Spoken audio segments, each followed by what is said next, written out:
Well, you let me know when you're ready to start. Somebody let me know. All right, welcome to the show, everybody. It is a special report because we've got Errata Drop Day! Yay! Joining us all from all over the world, we've got the one and only Menoth John. Say hello, Menoth John. Hello, Menoth John. I've got Maelstrom and PG Semi-Auto Magic from Moosemachine. Say hello, Moosemachine. Hello. Hello. And of course, we have Scott Tellerico from Party Foul to round things out because, of course, he's probably being most affected by Errata right now because of all the questions he's getting for the team championships. Say hello, Scott. Hello. So let's start right off the top, guys. Have we all had a chance to look through the Errata, and let's sort of give our general feelings before we go sort of into the nitty-gritty. Menoth John, how do you feel about the Errata? Well, as president for life of Warmachine and Hordes, I feel as though I have done a fabulous job on this particular Errata. You know, I had him working night and day. I had the whip cracking on Matt Wilson. He might have liked it a little more than I would have otherwise expected him to, but you know, we burned the midnight oil. We built a wall around the Errata, and we're going to make GW pay for it. So overall, I think we're in a pretty positive spot after this. Excellent.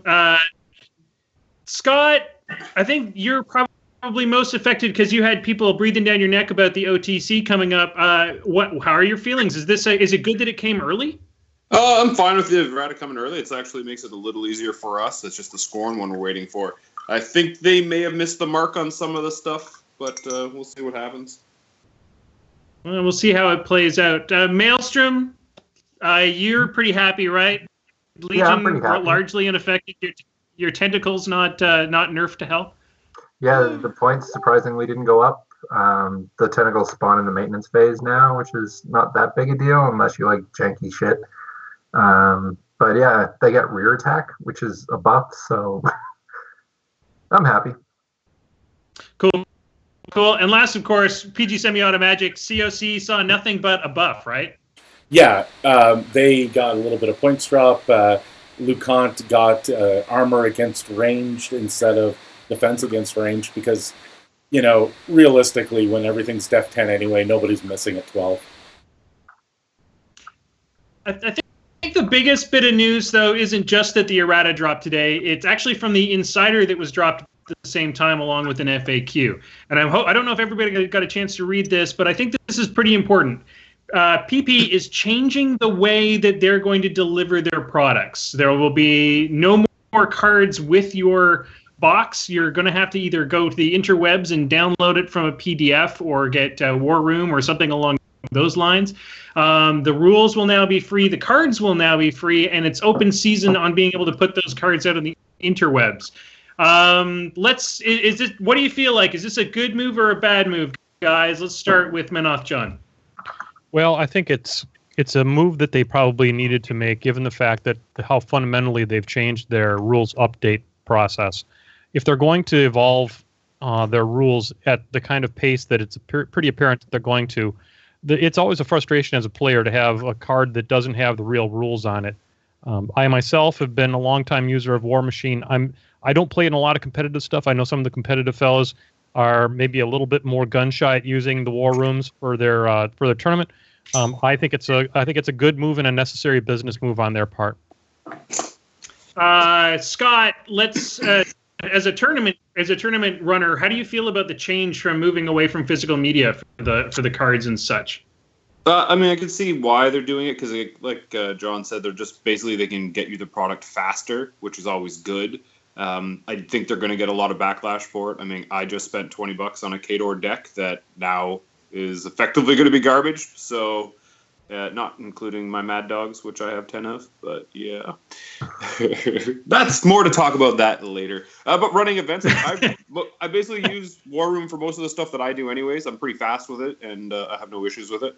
I guess their data says that most people use War Room. I'm not sure how they gathered that information. I think they're wrong. But I think you're going to see backlash on this for sure. It's going to be. Yeah, I think there's definitely. there'll definitely be some backlash, a little bit of nerd rage, as we like to call it, especially from those people that are limited in their ability to use, media. I don't know, internet media devices.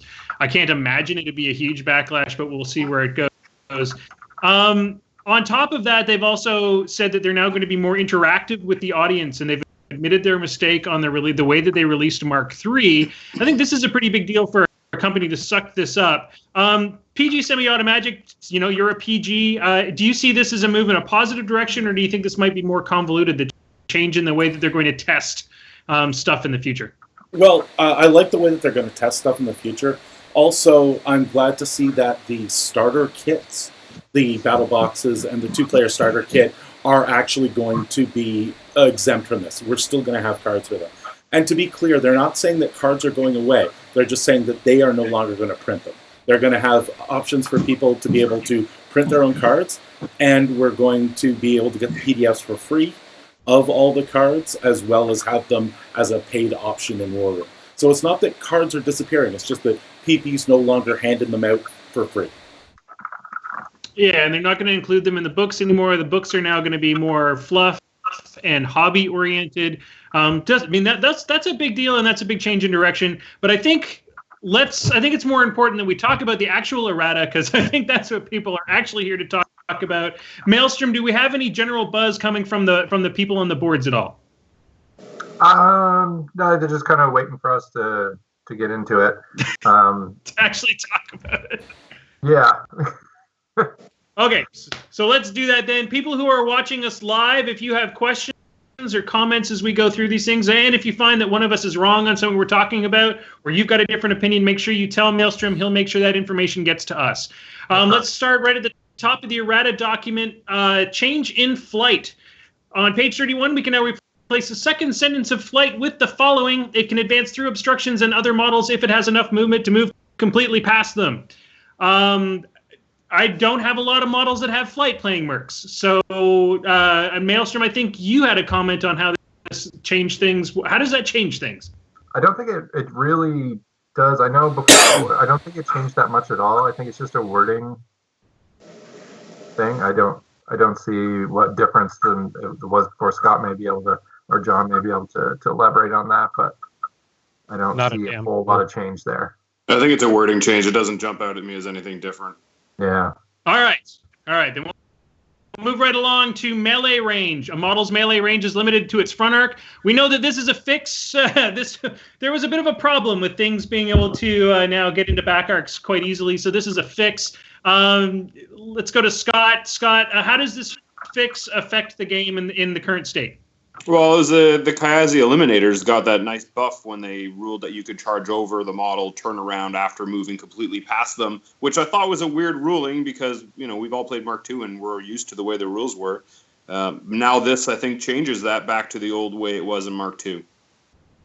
It makes far more sense. The next one down the list is power attacks. A model cannot target a friendly model with a power attack at all anymore. No power attacks. Can you use any type of push, pull, jank at all? Menoth, John, we've talked about how throws in particular is a bit of janky crap. How do you think this affects the game overall in this? Is this the best fix we could come up with?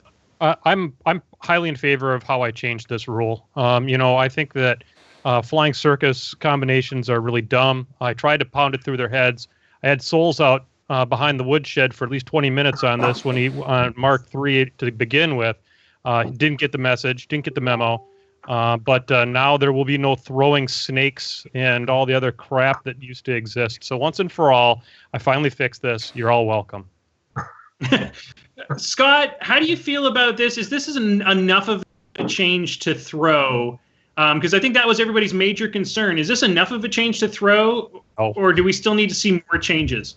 No, this does help a lot because a lot of times you'd pick up your own model to throw at a caster or something, and this will stop definitely stop all the stupid throws. Yeah, it's going to definitely fix it. Now it's got to be on the enemy model, and that can change everything, right? All right, good job, John. I didn't mean to question you, man. I just wanted to double check. Don't make me come through the internet. Page 68, spray attacks. ignore cloud effect terrain when determining if the attacker's line of sight is completely blocked to a model under a spray template. I am not 100% sure how big a change this is to the original rule. Is this just a change in wording, George? I thought this fixes the problem of a cloud effect completely blocking a spray. Before, when you sprayed and something blocked the line of sight of it, the spray would stop. So normally, when you spray into a forest, it only goes 3 inches into a forest unless you can see deeper for whatever reason. But now this gets around a cloud blocking your spray because that didn't make any sense whatsoever. And there was a ruling earlier that cloud, like regular clouds, generated clouds, you could spray through, but the terrain clouds you could not spray through. And that's what they fixed. If you notice, it says cloud effect terrain has changed, and that's the big change there. So it unifies all clouds, right, George? Yeah, all clouds are now the same for purposes of spraying. All clouds matter. Excellent. Okay, we're going to go into the big changes in Colossals, and this is sort of a lot of people consider this a overall buff to Colossals in general. We have 2 changes. One change basically that Colossals can no longer be affected by grievous wounds. For those of you that didn't understand what was going on with grievous wounds, you could use grievous wounds to basically shut Colossals down to a certain degree, and it for that large point of models to not be able to heal in any given way was pretty nerfy, I guess. Scott, is this a big change to Colossals, or is it just a small thing? No, this will be pretty huge because there's some feats out there that would be affected just by the grievous wounds, and not having that apply anymore, that it'll actually make them more survivable and a little more viable on the table. Bye-bye, Alton Ashley. Yeah, exactly. And Alton Ashley is no longer just a colossal killer.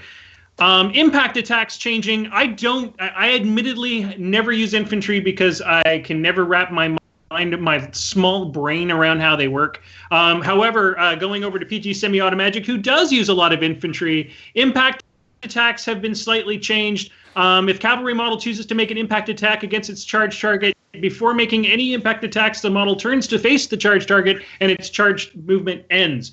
How big a change is that? It's not a huge one. It fixes a weird side case where what you could do is you could charge in at a weird direction, impact attack your charged target, kill it, and then be facing a completely different direction at the end because you never made it to the step where it says at the end of your charge, rotate to point at the target, because impact attacks happen during movement. And what this allowed people to do is, say I want to attack your caster's back arc, I could charge something behind your back arc as my charge target, make an impact attack at it, but turn my model almost 180 degrees away from the impact target so that I could attack your caster's back arc. What this does is it fixes it so that the impact attack on your charge target ends your movement and faces you towards that target, so you don't have jank like that happen. It's just basically cleaning up the rules. I don't think it ever happened that often, but this no, is straight. But that was the way to fix that. Yeah. Make sure that it doesn't get asked about on the forums once a week. Yeah. Threshold and Frenzy. Make one attack against the model at charge with the highest POW melee weapon that has range to the target. Scott, or actually, let's throw this over at Manath John. Is this a change, or is this just a wording clarification? I might need a little bit of backup from Scott and George on this one, or anybody, because I think what this fixes is that prior to this, there was some selectivity as to what weapon you would use on that, which would allow you to possibly pull off some other effects like a knockdown or something like that. Is that, Scott, am I right? I could be very right. I think it's just giving you, because like again in Mark II, it was always the highest POW weapon. That was just the default, but I don't think that default was there anymore. So people could like opt to take a 1-inch melee range with a war beast instead of their 2-inch, and then be out of range or something like that. So this gets that all and straightened it up. So Scott, one of the problems was, say I've got a bite attack that's 0.5 melee, and it's a POW 18, and I've got a swipe attack that is 2 inches, but it's only a POW 13. What could happen is my charge would be in range with the reach weapon, so my charge would complete, and then I would have to attack with the highest POW weapon, irregardless of whether it could reach or not. So then the attack would fail, and even though theoretically it charged something, nothing would happen. So what they've done is they fixed that so that now when you charge, whichever weapon you can make the attack with, actually will make the attack, whether or not it is the highest POW anymore. Okay. So it basically resets it to working as intended. Yes. Right, which is the way it's funny. We've always played it anyways, so. Yeah, the right way to play it.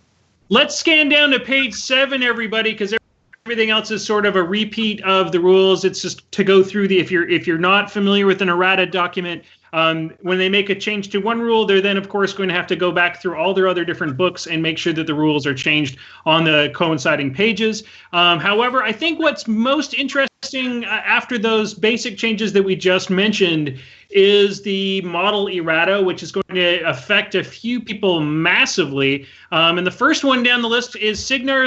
Signar took, I want to say there's going to be a bit of salt in Signar tonight. Signar took quite a beating overall.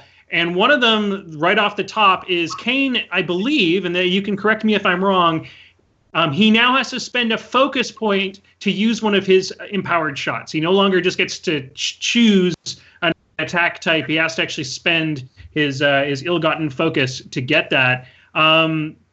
This is a massive, like, he just got his left nut cut off for sure. Yeah, exactly. Kane is no longer superpowered, is I think. Yeah, Scott, go into detail.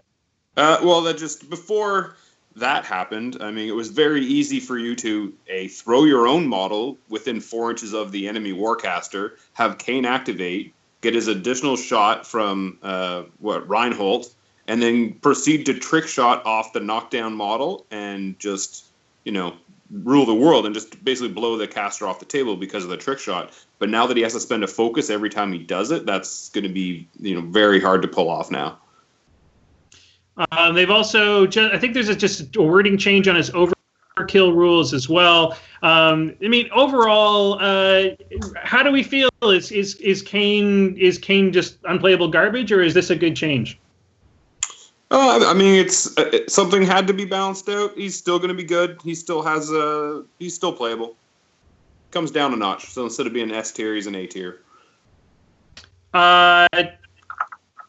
Dominic Darius, or Captain Darius, got a slight change to the crane rules. He can now take one other friendly large-based or smaller model and move it 2 inches. George, you played a lot of Darius. Is this a big change? No, this is mostly a wording clarification. But the one thing it does mean is that he can't crane a battle engine. He can't crane huge bases. It's just the large bases, but I think it's almost completely just a wording fix. All right, next on the list, Captain Haley. That's Haley 1 got a nerf. They've reduced her amount of Warjack points, and they've altered temporal barrier to enemy models beginning their activations in the spellcaster's command range suffer -2 speed. A lot of people sort of crying foul since Haley 1 was not being played that much. Do you have any sort of comments on this, John? Is there any reason for this change? I think it's a continuation of, and correct me if I'm wrong, did they change temporal barrier going into Mark III to be command range, or is this a change from control range to command range? It's a change from control to command, because while within the control, it's still -2 death, and if it's in the command, you suffer -2 speed, so they made it more complicated. Mark II was you couldn't run or charge. Yeah, and I think that this is another kind of tip of the hat. Even though maybe she wasn't getting a ton of play, it is a tip of the hat to reduction in negative play experiences, because that big bubble of -2 speed is a problem, and I think it can, getting told no that hard for that long, especially in a faction that has something like the Squire to bump that out is it's tough. So I'm suck it, Signar. I disagree with that. just because in today's game, -2 speed does not limit you from doing anything. That's true. Where in Mark II, it would mean you couldn't charge. But now it doesn't change anything. You can still charge, you just take your -2 speed. So I'm not really sure why they did this. Good. Yeah, we'll have to see how it plays out. It might be in respect to some. I mean, we don't really know. It might be in respect to another model coming out down the board as well. So Don't give me could that be design interesting. space crap. Yeah, who knows? Who knows? I mean, it's funny. We'll see how it plays out. I think the Signar players are frustrated because they weren't really playing her in the first place, so they're just seeing that as a straight up nerf to a model that didn't need to be nerfed. Haley 2 replaced deflection with force field, which is a different spell altogether. Wow. The spellcaster does not suffer blast or collateral damage, cannot become knocked down. When the enemy AoE ranged attack deviates in the point of spellcaster's control range after the deviation distance is rolled, you choose the deviation direction. And a slight change in Time Bomb, that a model directly hit by Time Bomb suffers -2 speed and death for 1 round. Again, I have not been playing Signar. I cannot comment on these changes. The Time Bomb change is huge. Okay. Tell me about it, George. Well, now it says directly hit. It used to be hit. So it used to be you deviate that time template. yeah. Yeah. The force field's actually really good for her not being able to be knocked down. I mean, now that the throws have kind of been changed, but that'll definitely keep her a little more survivable. Okay, guys. So you're saying that it's a slight buff to Haley as well as a debuff on Time Bomb, or sorry, a nerf on Time Bomb and a buff on Force Field. Is that what you're saying, Scott? Well, it's a buff for her, but before deflection helped her whole faction, right? But now it's just on her.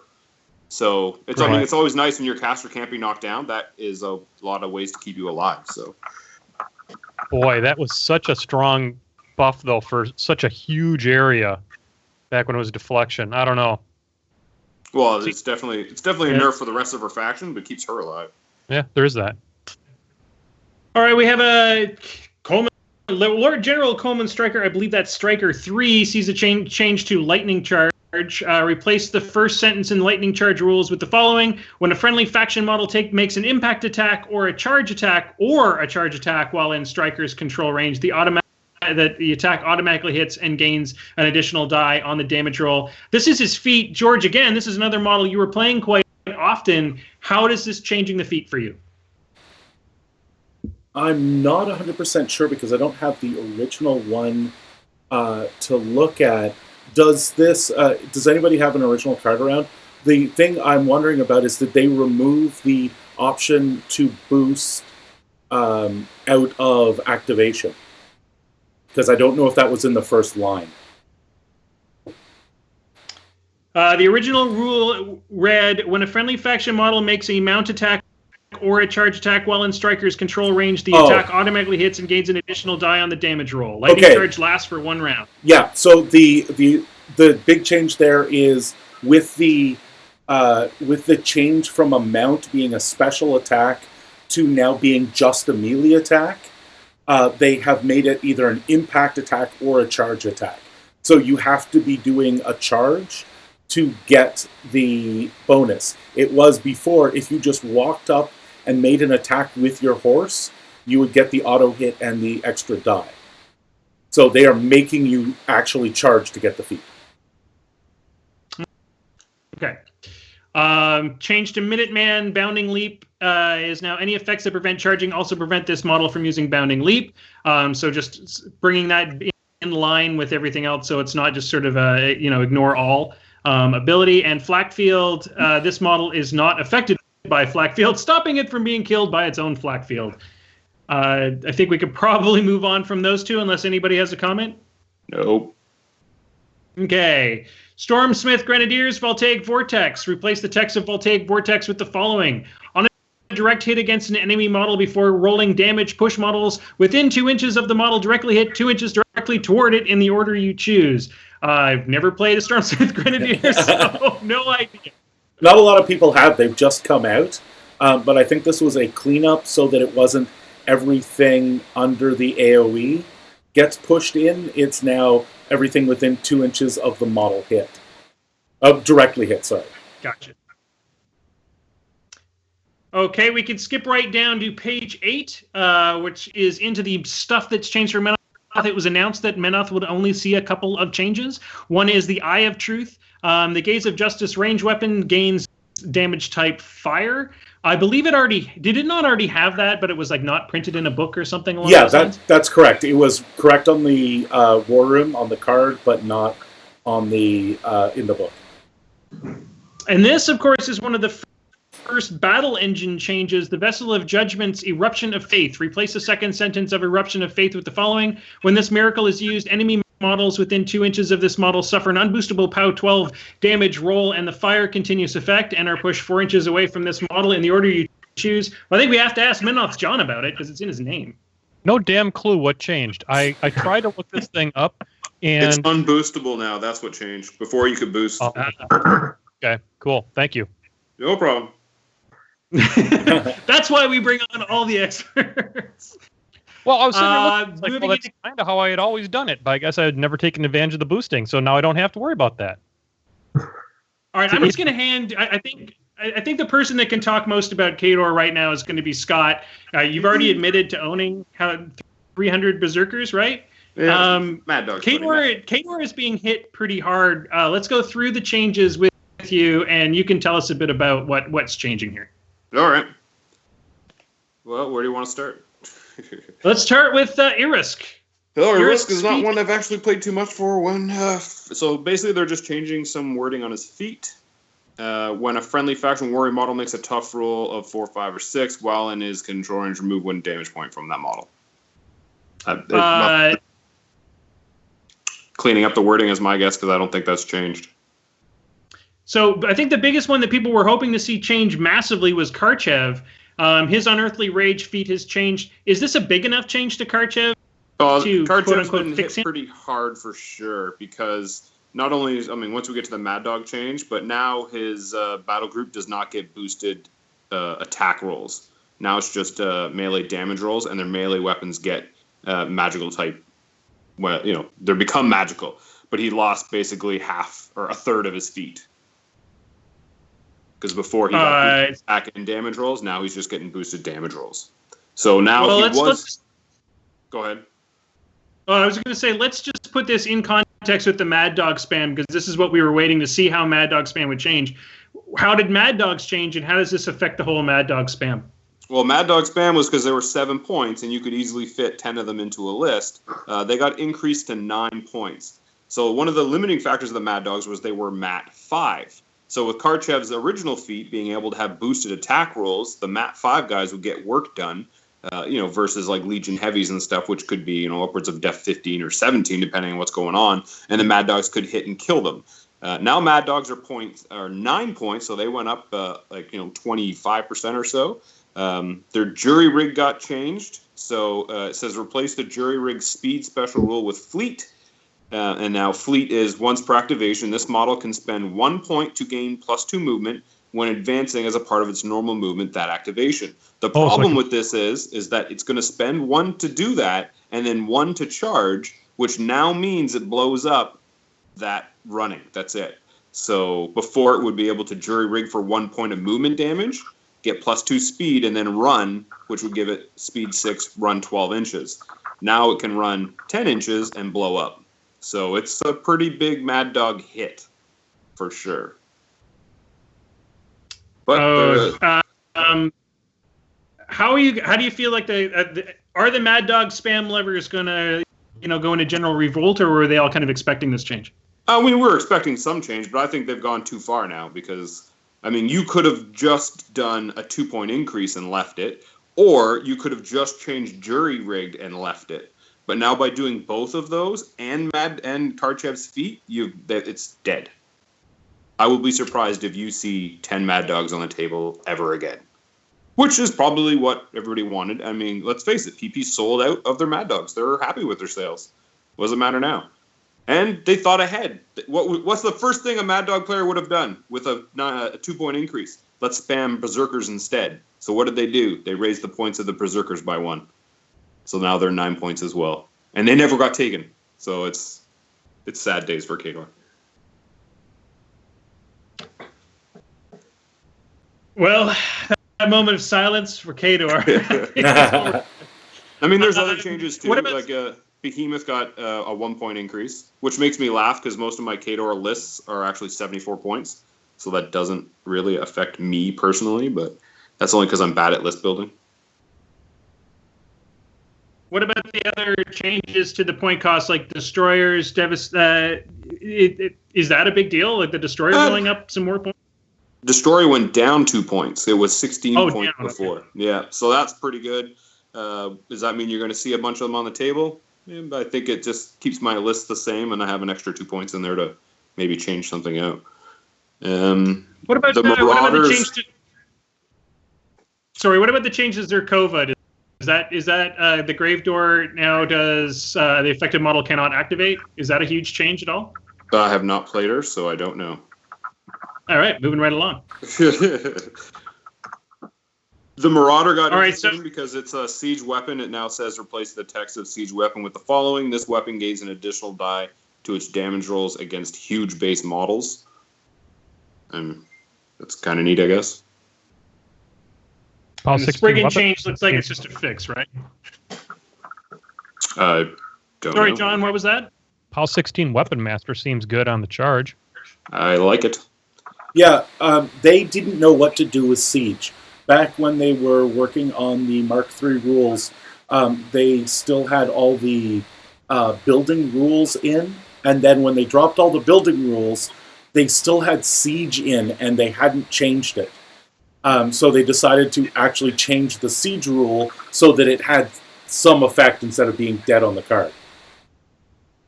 That makes sense then. So anything that had Siege before, like the Crawler, has gained this new version of Siege where you can do additional die against huge bases. Something else to note is the Winter Guard Infantry. They also got a point reduction since nobody was taking them because of the Rifle Corps. They got to reduce their points of the Winter Guard to 6 for the min and 10 for the max. So now you can get 10 guys for 10 points. Wow.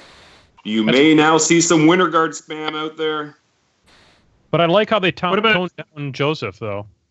Joseph then would be the next one who got nerfed. Now, instead of it being an additional die to hit, it's the unit gets +2 to its attack rolls, which isn't horrible. It's probably what should have happened anyways.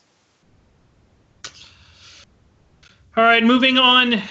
Well, we're sorry to all those people out there that were playing Mad Dog spam. Well, I'm not really sorry because I didn't have to play against it, but I do feel bad for those people that invested that in those models. But I guess we had to kind of expect some change.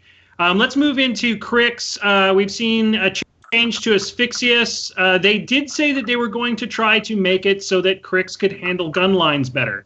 As admittedly, we haven't seen as many Crix players in the meta in general, and these changes big enough to bring back the golden age of Crix. Let's go to Menoth. John, how do we feel about Crix? I still hate him. I hate him with every inch of my soul, and I think that I've been pretty straightforward about that. I think that as president of War Machine for Life, I did reach out to them, and this is as much as I could stomach without throwing up on the document itself. But honestly, I wasn't all that up because I haven't played but against one Crix player in all of Mark III. And it seems to me that changing the Caustic Mist from upkeep to round is not good for Asphyxius. And I'm not sure what changed on the feet. So maybe somebody else can fill me in on that. I'm not sure why you guys bring me on other than for me to do the president for life of War Machine Horde shit. Well, yeah. I'm looking at Crix, and I don't think they really addressed anything to do with a gun line. Bane Warriors got tough, which they should have kept anyways, so that's just bringing them back in line with Mark II. So I guess that's a little better. If you can roll a 5 or 6, then they'll stand back up with their dead rise. But the only thing they did was they gave Brute Thrall's Shield Guard. But Brute Thralls are cheap, and And yeah, I mean, having that cheap a shield guard, that's pretty big effect. I don't think so. I don't think that's enough. So you're going to take 3 brute guards and try to stand around with all your mech thralls and try to not get shot off the table? Signar's going to laugh at that and just be like, okay. And kill the brute in one shot anyways. I don't know. I don't think they've addressed this issue at all. I think they still needed to give the Texas Raiders needed their advanced deployment back. And they needed to get rid of the prayers and actually give them their +2 def all the time and not have it be one of the ones they have to select. That's fair. We've also seen a lower in cost on their on the Wraith engine, and the Scarlock Commander now gives advanced deployment. We'll let the guys on the boards, if you're on the boards and you know anything about Crix, and tell us how you feel about the changes to Crix. Moving into Retribution of Sira, again, we saw a point cost reduction on the Arcantrix Force Generator, and Ossian, the Deadeye. We knew this was coming, Deadeye being replaced with Fortune. Pretty big change overall. It doesn't completely get rid of Ossian, but it tunes him down a little bit. George, how do you feel about the change to Ossian? Was this the right way to go? I think it was. Ossian was just a terror for some people. I'm a Convergence player, and yeah, if I saw him, that was it. It was just off the table for me. It doesn't make him bad or anything. I think it just tunes him down just that little bit. Okie dokie. Moving right along, we saw a change in Viros's feat. Again, do we have anybody who's played enough Retribution to talk about this at all? Didn't figure. So if you've got a comment on that on the boards, feel free to jump in. Let's go to Convergence of Sirius. George, you're pretty happy about the change to LeConte, huh? Yeah, well, so basically before in Mark II, he had... I think it was called D-Cell at the time, which was -2 or +2 to their defense and armor. And for some weird reason, they changed that to deflection. In a faction that relies on being able to take the hit, having deflection was dumb because it made Def 10 Warjacks 12s and our Def 11 Warjacks 13s. What we really needed was our Def 18 guys going to 20 and our Def 20 guys going to 22, because that's what we're relying on as Convergence players to keep ourselves alive so that our Speed 4 Jacks can finally get to the enemy. This is, as far as I'm concerned, the right way to go. Dumping D-Cell dumping deflection for D-Cell, which is the +2 arm instead of the +2 defense, still keeps it as toning him down a bit so that he doesn't give +2 defense to the few bits of our troops like the Angels that are actually hard to hit. But it gives the people who really needed it, the Jacks and stuff like that, the extra armor to survive through getting shot at for 2 turns before they got to their target. So let's talk about the rest of the changes, because most of these are ridiculous. Reduced point cost on perforators, reduced point cost on Enigma Foundry, and the ionization servitor change. I mean, those all seem pretty good for you. Well, the servitor change was just literally so you could put them on the table. They had the created rule, which meant that they didn't start on the table, and they never had spawned, which meant that they never were legally allowed to be put into play by the Prime Conflux. You could put them into play from the Prime Axiom, but the model that they came with, they couldn't be put on the table. Everybody basically ignored that because it was dumb. The drop in price to the Foundry isn't a big deal. From 5 to 4 is nice, especially when you're putting the pair of them in. Getting those 2 points back is nice. It's mostly...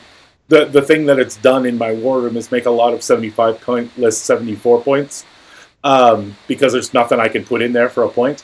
The drop in cost of perforators actually makes me now look at them.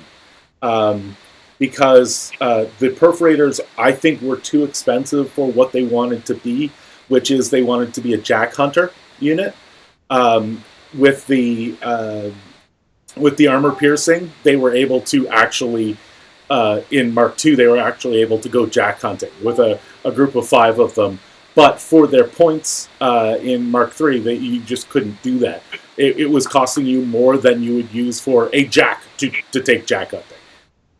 Now with this drop, they're at least the same option. It's like, I could take this or I could take this, not just, why would I ever bother using this unit?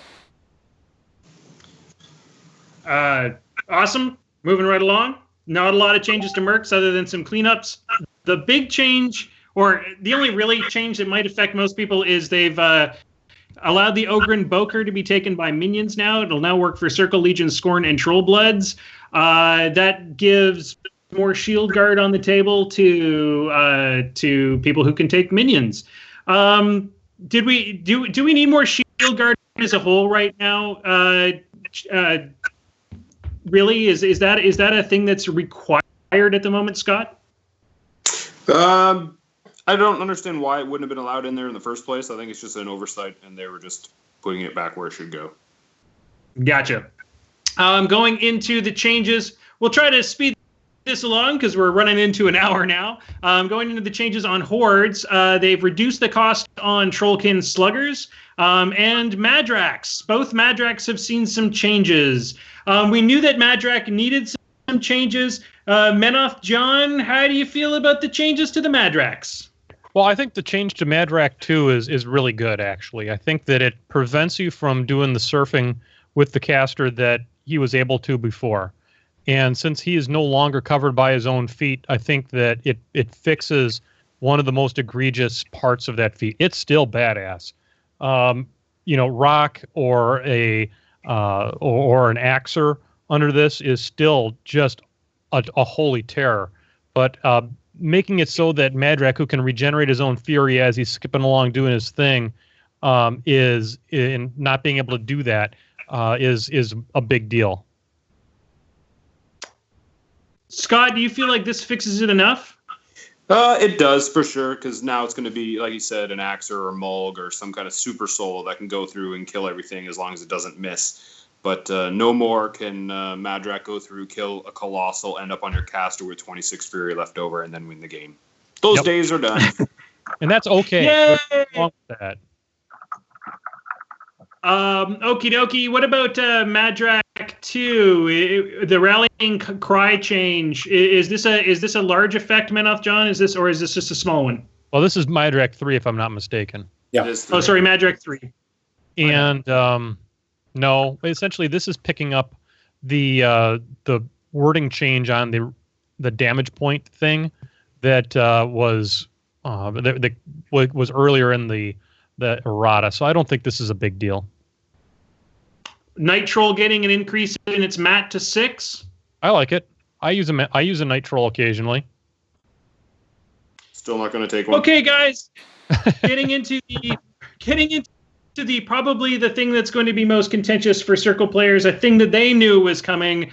Wormwood sees. We knew this change was coming. Most people had already theorized that his feat would change to command instead of control range. Let's go to George. How do we feel about the change to Wormwood? I think everybody's breathing a bit of a sigh of relief, except people who were really enjoying their time in the giant forest of doom. It's basically the same feat, except that it's command range instead of control. I think it allows the opposing player to actually use that turn like everybody does for every other control feat. It allows you to ignore that turn and use it as a reposition turn, because before, basically half of your army was kind of stuck, and even with something like Haley's feat, at least you had the ability to reposition. With Wormwood's feat, you were just stuck down, and they could basically say, well, everybody's going to be basically 3 inches from where they are now. And just reducing it to command still gives all the vision blocking and everything else that you would have had before, and it makes them actually think about the positioning of their models. Okay, so the changes